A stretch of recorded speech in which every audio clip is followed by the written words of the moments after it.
Bom dia a todos. Parabenizo a Escola de Magistratura do Tribunal Regional Federal pelo evento. O direito aduaneiro, como já foi dito ontem, a cada dia vem se firmando como um ramo autônomo da ciência do direito. E eventos como esse são extremamente enriquecedores. A pena de perdimento, como o Rafael expôs e também o doutor Arthur, é um tema bastante sensível dentre as sanções do direito aduaneiro. É uma pena, sem nenhuma dúvida, uma pena dura, mas é uma pena que, no mais das vezes, é a medida exata para a conduta de muitas pessoas. E a Receita Federal, nesse papel, nessa atribuição constitucional, né, do controle do comércio exterior, enfim, ela não faz, acaba por também cumprir os princípios da ordem econômica, garantia da livre concorrência, da função social da propriedade, do emprego, enfim, todos os princípios que estão encerrados no artigo 170 da Constituição Federal. Então, a pena de perdimento, apesar de ser uma pena dura, como eu disse, é muitas vezes a medida exata para muitas práticas que nós temos visto. A pena de perdimento, ela tem costuma-se dizer que ela tem uma natureza jurídica mista, compensatória e também repressiva. Repressiva no sentido de punição mesmo do infrator, e compensatória como uma ideia de ressarcimento do dano causado ao erário. O primeiro tema, o primeiro aspecto que eu queria tocar, já que o tema eram questões controversas da pena de perdimento, é sobre a constitucionalidade. Em princípio, pode parecer um certo exagero querer tocar no tema da constitucionalidade, quando nós vemos que, ao menos no âmbito da 4ª região e ao menos no âmbito assim, dos tribunais regionais federais, a matéria está bem pacificada, né? Tem precedentes de toda a ordem, assim, do Tribunal Regional da 4ª região e de outros tribunais regionais. Entretanto, não há ainda, salvo um grande engano, pelo menos nas pesquisas que fiz recentemente, e até por conta do próprio evento, revisando assim, a jurisprudência do Supremo Tribunal Federal, não há um entendimento pacificado por parte do Supremo Tribunal Federal. Os senhores poderiam perguntar, mas existe alguma chance dessa matéria do perdimento um dia vir a ser julgada inconstitucional pelo Supremo? Eu creio que não. Há alguns indícios em algumas decisões até monocráticas do Supremo Tribunal Federal que parecem sinalizar para uma confirmação da constitucionalidade. Mas os poucos e raríssimos precedentes que tem do Supremo afirmando a constitucionalidade são de fatos anteriores à Constituição de 88. Existe até, eu verifico nos precedentes do Tribunal Regional da 4ª região, é citado, às vezes, para afirmar a constitucionalidade da pena de perdimento, um precedente do Supremo, que é de 1982. Portanto, um precedente que afirma a constitucionalidade, mas de um fato ocorrido na Constituição Pretérita. Constituição Pretérita essa que previa expressamente a pena de perdimento por dano ao erário. Na Constituição de 88, essa é a grande discussão, não há previsão, né? Não há previsão acerca da pena de perdimento por dano ao erário. Esse é um dos argumentos. É inconstitucional porque a Constituição Pretérita previa e a atual não prevê. E, curiosamente, no artigo 5º, inciso 40 e alguma coisa da Constituição, onde ele fala das penas previstas, e aquelas penas que estão ali são penas próprias assim, do direito penal, apesar, me perdoem a redundância, mas na Constituição de 67, era no mesmo artigo que tratava das penas do direito penal, que também se tratava, na sequência do próprio inciso, da pena de perdimento por dano ao erário. Bom, eu acho que há razões de sobra para o Supremo confirmar a constitucionalidade, mas eu acho que é importante fazer esse acompanhamento. Sobretudo porque o Supremo Tribunal Federal, numa matéria, de certo modo, parecida, e que trata do Decreto-Lei 7066, que trata da execução extrajudicial de garantia hipotecária, ele está examinando essa matéria e tem 4 votos hoje do Supremo Tribunal Federal afirmando a inconstitucionalidade do Decreto-Lei 7066. Dentre outros argumentos, e eu destaco o voto do ministro Marco Aurélio, em que ele fala que a pena que não poderia haver expropriação de bem, né, sem intervenção, né, do Poder Judiciário. Então, esse é um dos argumentos que se sustenta, se nós pegarmos aqueles que defendem a inconstitucionalidade ou a não recepção, né, a inconstitucionalidade por não ter havido recepção do Decreto-Lei 3766 e do Decreto-Lei 1455, um dos argumentos é justamente o fato do ato, abre aspas, expropriatório do bem, ele ser praticado sem intervenção judicial, ou seja, só pela autoridade administrativa.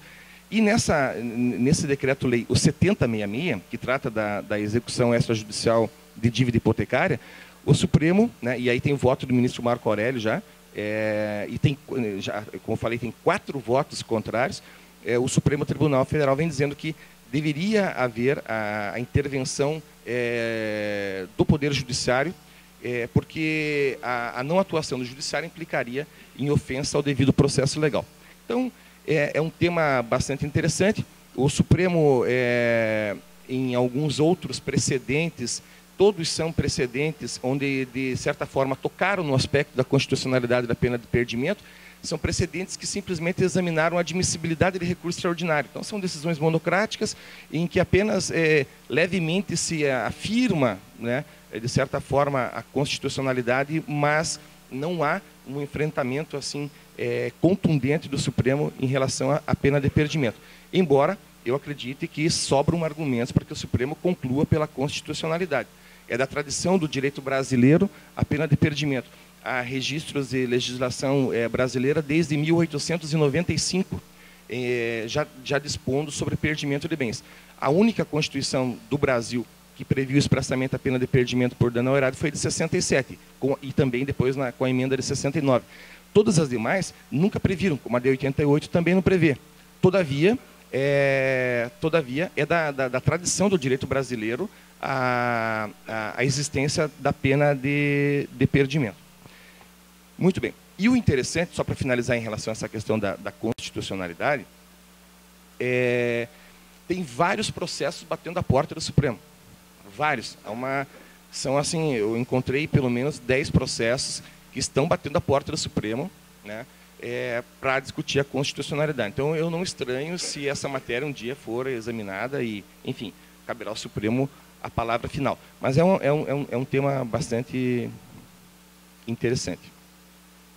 Bom, dentre as hipóteses de perdimento previstas lá no Decreto-Lei 3766, a mais comum, pelo menos na realidade nossa, lá da Foz do Iguaçu, é a pena de perdimento quando o veículo conduzir mercadoria sujeita à perda. Depois tem outros 5 incisos, né? São um total de 6 incisos, mas 5 deles, pelo menos para nós naquela região, é um pouco incomum. E o mais comum é a perda do veículo quando ele está transportando mercadoria, quando ele conduzir mercadoria sujeita à pena de perda. Então, já que o tema é sobre casos, assim, digamos, controversos, o primeiro caso que eu trago é o seguinte, a perda do veículo batedor. O que é o veículo batedor? Nós sabemos que o batedor é aquele veículo que vai dando cobertura, né, ao veículo que está levando mercadoria. Isso aí pode ocorrer em qualquer porto, qualquer região de fronteira. É curioso, porque nós estamos tratando de uma pena, né? E normalmente o veículo batedor, ele não está conduzindo nenhuma mercadoria sujeito à perda, mas ele está dando amparo, né, à ação criminosa. E pode parecer que é um caso meramente assim teórico. Não é. É mais comum do que nós imaginamos, né? Veículos que se estruturam para dar todo o suporte, né, na logística da empreitada criminosa. E aí vem a pergunta, Poderia a Receita Federal dar perdimento a um veículo batedor, portanto, assim, digamos, provado faticamente que ele está envolvido com ação criminosa, se esse veículo não transporta mercadoria? Fica no ar a pergunta. Particularmente, eu acho que o tema é muito delicado, porque nós estamos tratando uma pena e pela tipicidade, né, pelo princípio da tipicidade fechada, em princípio não se poderia aplicar analogia ou uma interpretação extensiva. Entretanto, o Tribunal da Quarta Região possui um precedente acatando a pena de perdimento de veículos, mesmo sem conter mercadoria. É um tema realmente desafiador, embora talvez não seja frequente em algumas localidades aqui, né, temos colegas aqui de várias regiões aqui do Brasil, mas é um tema interessante, academicamente interessante, porque é uma pena, né? E pelo princípio da tipicidade fechada, me parece que é no mínimo assim discutível a apreensão para fins de perdimento. Já que a lei fala que o veículo, para sofrer a sanção do perdimento, ele deveria estar conduzindo mercadoria sujeita à pena de perdimento. Muito bem. Encerrado esse tema, então, da questão do batedor, um outro tema também não é comum, mas é um tema que já ocorreu, aconteceu conosco lá, e não sei se já aconteceu em outras varas federais, que é a pena de perdimento de veículo com trânsito aduaneiro de passagem, com mercadoria, transportando mercadoria proveniente do exterior e com destino ao exterior. Então, o caso lá era um transporte de mercadorias que ingressou no Brasil através do porto de Paranaguá, com destino ao Paraguai. Então, ele estava com o regime de trânsito aduaneiro de passagem. Então, a mercadoria entra, vem do exterior e tem como destino o exterior, usando o território brasileiro apenas como passagem. E aí, constatou-se lá em Foz do Iguaçu, na ocasião, que a mercadoria que vinha mencionada na documentação que amparava, enfim, o trânsito aduaneiro, não correspondia com as mercadorias efetivamente existentes dentro do container. E aí deu-se o perdimento. E a autora do mandado de segurança alegava que não teria havido, que no trânsito aduaneiro de passagem não haveria dano ao erário, porque não havia nenhum recolhimento de tributos ao Brasil, havia uma mera falta de coincidência entre a quantidade de mercadoria na documentação e efetivamente na carga, etc. Essa era a argumentação.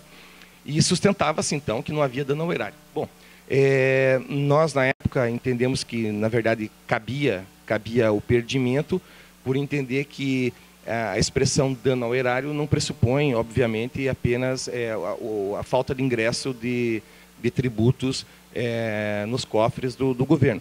Que essa expressão, na verdade, dano, ela deve ser lida como um sinônimo de ilícito, né? E nós sabemos que o ato ilícito, ele nem sempre, necessariamente, ele possui como consequência um dano. O dano, muitas vezes, é uma consequência de um ato ilícito, mas eu posso ter um ato ilícito que não tenha dano. Então, o que é o ato ilícito? É o ato contrário ao direito, né? E no caso do dano ao erário, isso é uma questão interessante, essa expressão dano, ela é usada não só no direito processual brasileiro, mas também em várias outras legislações, no direito material mesmo. Sempre essa expressão dano, muitas vezes, ela é usada como sinônimo de ato ilícito. Então, nesse caso concreto lá, nós entendemos que, embora a parte autora quisesse atribuir à expressão dano, né,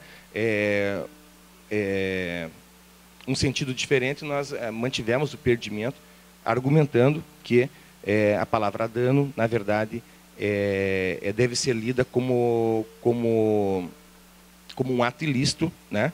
Já que o dano nem sempre ele é um elemento constitutivo do ato ilícito.